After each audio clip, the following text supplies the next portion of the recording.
Hi everyone, I'm presenting a workshop paper on bridging the gap between graph-based semantic structures and experientially grounded representations. So the graph-based semantic structure is an ontology, and the idea is that it's grounded in measurements. Okay, I'm going to give you an overview. I'm going to talk about the grounding abstraction that I'm using to begin with. I'm going to pose this as an ontology alignment problem and propose that we solve this with language games.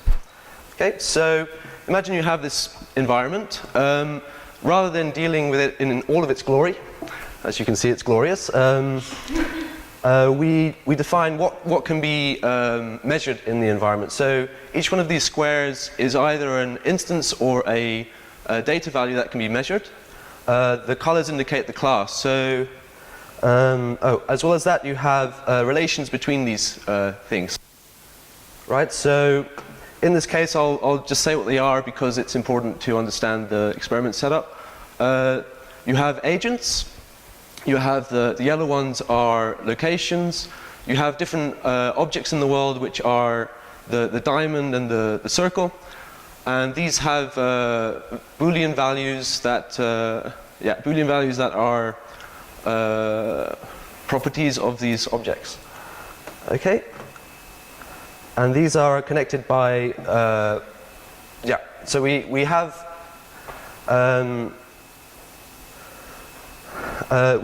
okay, so at this abstraction, what we do is we give the agents particular, oh, my mind's gone blank, sorry. So,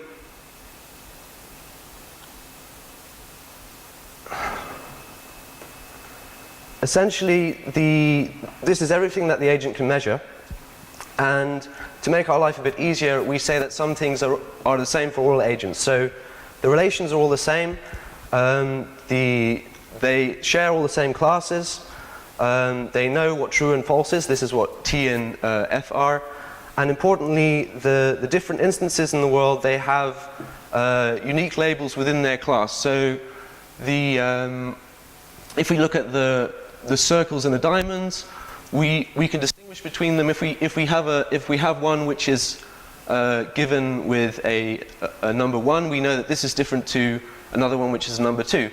This is an abstraction which lets us say something like, well, if I see this, I can identify it uniquely in the environment. I'm not trying to solve some kind of localization problem, understanding if the same thing, if these two different things of the same class are the same or not at the measurement level. Okay. So essentially the agents have, they perceive something, which is through a measurement, they label it and they structure it as an ontology. As I've said before, some parts of it are already prescribed, and other parts, particularly for the instances, they generate their own labels for that. And as a consequence, their labels for instances are heterogeneous, they're not shared between the agents. Okay? Another aspect is that the environment changes, so the instance values alternate, so from true to false, and false to true. The agents change location. Okay, so the scenario is that we have these agents going around in this environment, taking measurements. They are moving stochastically, so they pick a random location, they travel there, and then they pick another one and travel. They have a fixed exploration time, and then after that period of time, they start broadcasting any changes that they measure to the instances in the world. Okay, so you have two agents here with different ontologies, and one of them informs the other one that this instance A has changed value to false. Okay, now the problem is that the other agent doesn't know what this could possibly be. Well, he knows what it possibly could be, but not exactly what it is. And this is essentially the ontology alignment problem that we are dealing with. We assume fixed alignments between concepts, relations, agent names, data types, and data values. And what is left is essentially an instance matching problem. But what's important is that the instances are not in a human language. I'm not dealing with human language at all. So they need to find other ways to align their ontologies. Okay, so this is the alignment problem. You have your local labels L, received labels L prime, and there's a set of semantic relations that you're trying to find over them. As we're dealing with instance matching, we're just talking about equivalence or disjunction between labels. Is my label the same as yours, or is it not? Okay. So what I want to do is achieve this alignment online. So it happens incrementally as an agent tries to understand the label of another agent. I want it to be efficient, so I want minimal communication overhead in doing this, and I want it to be effective. So to solve this problem, I look at language games as a solution. In a language game, at least in my version of it, we have a comprehender and an explicator. So the comprehender is the agent trying to understand a label. The explicator is trying to provide context so that the comprehender can distinguish that label from other labels in their knowledge base. Okay, and in particular, so I've said in this case, language games are an iterative ontology alignment solution to this. They're focused, they're targeted at particular labels only, and contrary to much of the language game literature, grounding through physical interaction. So the agents aren't trying to go somewhere together to say that they are in the same place, and therefore they can talk about the same things. The idea is that they have overlapping descriptions of their entire environment. They can try and find commonalities by trying to describe different aspects of the environment to each other. And I break this down into 3 different subproblems. One is target selection, which we've described as just whenever a label that changes is communicated and cannot be understood, it is selected for a language game, communicated to the explicator. The explicator then tries to select context to disambiguate this label, and context in this case is the graph in which the label is, so it's context in terms of the neighborhood of a vertex in the graph. Then correspondence induction is the comprehender, when it receives this context, has to decide, is this enough evidence? And induction here is just evidence-based reason, that's all it is. Okay. So let's play through for a scenario. So you have the comprehender requesting explication of a label A, which is a member of class C1. So they know what class it's of, and I assume that they can understand that, but they don't know what particular instance it is. And context selection, all the context selection I'm talking about is all neighborhood based, but there are different variations on it. So if we're talking about that particular target, this is one neighborhood that might be communicated. So these are quite simple strategies that are used as a proof of concept, really. So the k increasing strategy, every time that the comprehender requests an explication, the explicator just provides an increasingly large neighborhood of a vertex, and that's essentially trying to. It's based on the principle that the neighborhood of a vertex is in some way, at some point, invariant in differentiating vertices in a graph. The k selection is the same thing, but what the explicator does is they say, well, what language do I believe that they understand of mine? And he essentially translates his own context that he might provide, but sort of in reverse, and says, how much do I really need to give this agent based on the language that we have? As well as that, I have the same versions again. One is with uncertainty removal, so the agents keep track of how dynamic the environment is, how much edges change, and whether or not they're certain of the state of an edge in a particular time at a particular time step, and they remove everything they're uncertain of, and then one where they don't communicate any dynamic information at all, which would be the extreme case where they don't know, they're not sure of any dynamics. Okay, so the correspondence induction. So we've had these strategies for selecting certain amounts of context. Now, how does the comprehender use that information to try and induce a correspondence? A correspondence here is a tuple, which is a local label, a received label, and some semantic relation that holds over it. So how do they find these correspondences given this context? So So first, the comprehender translates the context according to their existing alignment with the explicator, and then tries to match this against their local knowledge. So if you're given this sort of context, how do you match it against your own knowledge? Well, first you transform it to you transform it into another form where you can try and what you know for certain, what you don't, and match it against your graph knowledge base. For that,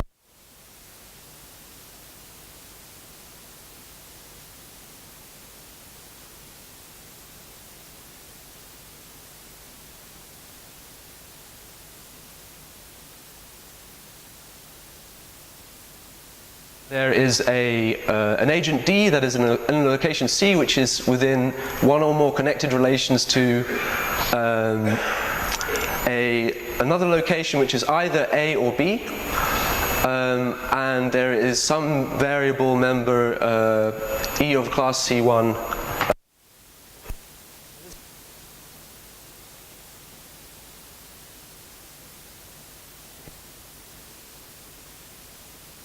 Everything that is everything.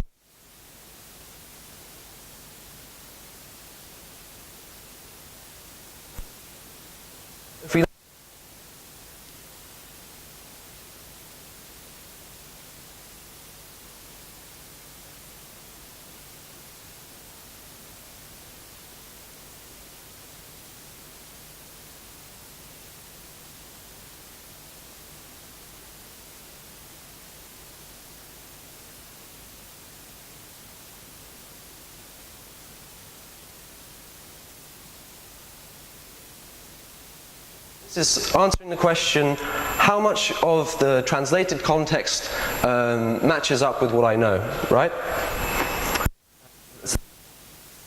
Quick, you run against your base. I use very simple rules for deciding if two labels correspond. So if there's only one possible valuation, then they have given unambiguous context, and therefore the labels correspond correctly. If there are multiple matches, then I can't say anything about the multiple matches directly, but I can say that everything that wasn't matched is not the same. And these are the only two rules that I use. And I vary.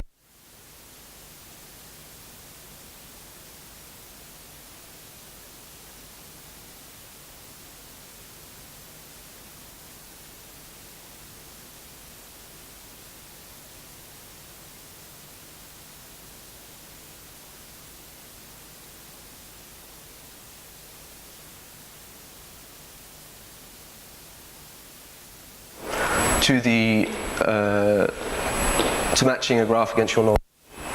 Okay, so there are more quantifiable results in my paper, but I think they're a bit dense to read, so I'll give you an idea of what I found. It's not really surprising. This is exact matching doesn't work unless you correctly remove uncertain information. That's no surprise. Partial matching improves on exact matching by allowing the flexibility to say, well, some of the description wasn't relevant to me, or most of it matched, but not all of it. But it's highly intractable due to the maximum common subgraph problem. Static content actually works the best in this case, but it wouldn't work the best in all cases. It's just that it provides enough information in the environments that I generate to disambiguate particular instances. But you would expect actually that the using dynamic information, if you're certain about it, should be better than just using static information. I mean, just the idea that you know certainly where an agent is, for instance, should give you a lot, should allow you to provide a lot less context to still find a match. But yeah, so it hasn't been found in my work, and I have various extensions to the work to account for that, I think. And another aspect is that I'm trying to do this with quite a modest communication overhead. So the perfect alignment with a static context happens at about five edges per target node, and most of this communication and it's resolved quite quickly, really, as well. So yeah, so the idea is that you can disambiguate through descriptions alone, but you have to be very selective about how you interpret and how you provide context. And that's it.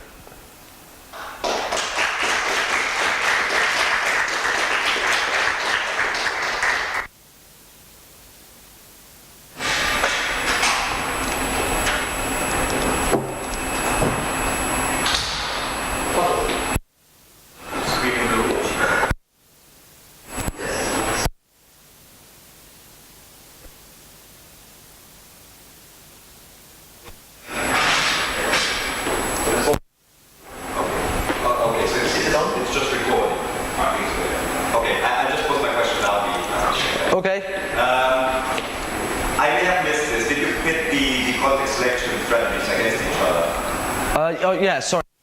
So each one of the strategies that I described, I compare each, well, I have an experiment for each possible pair.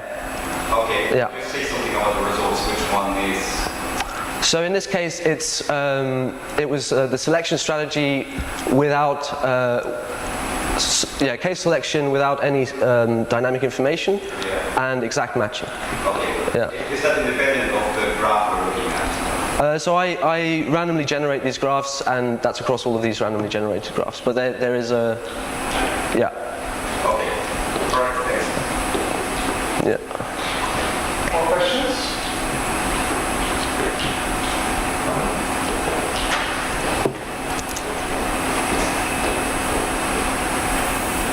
So my question is, according to your list of what you saw on your slides, do you consider Can you speak up?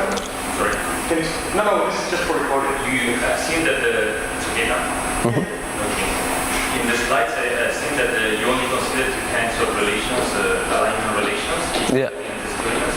I would like to know if this, so first of all, why didn't you consider subsumption, which is a common relationship? Because so that's because it's matching and subsumption used between classes. There's no alignment at all between properties, so it's just instance matching. It's just instance matching, yeah. And for the graphs, which formalism did you use to understand? So they are directed. Yeah. So they're directed labeled multigraphs are, I think. Yeah. Okay. Yeah. Yeah. So in our so have edges, right? You can also have statements about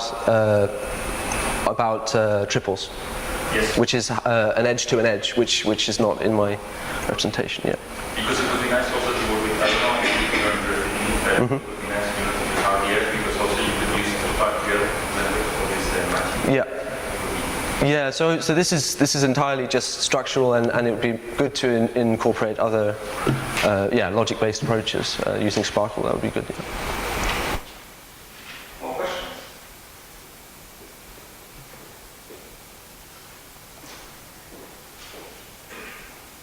So, I think we need it.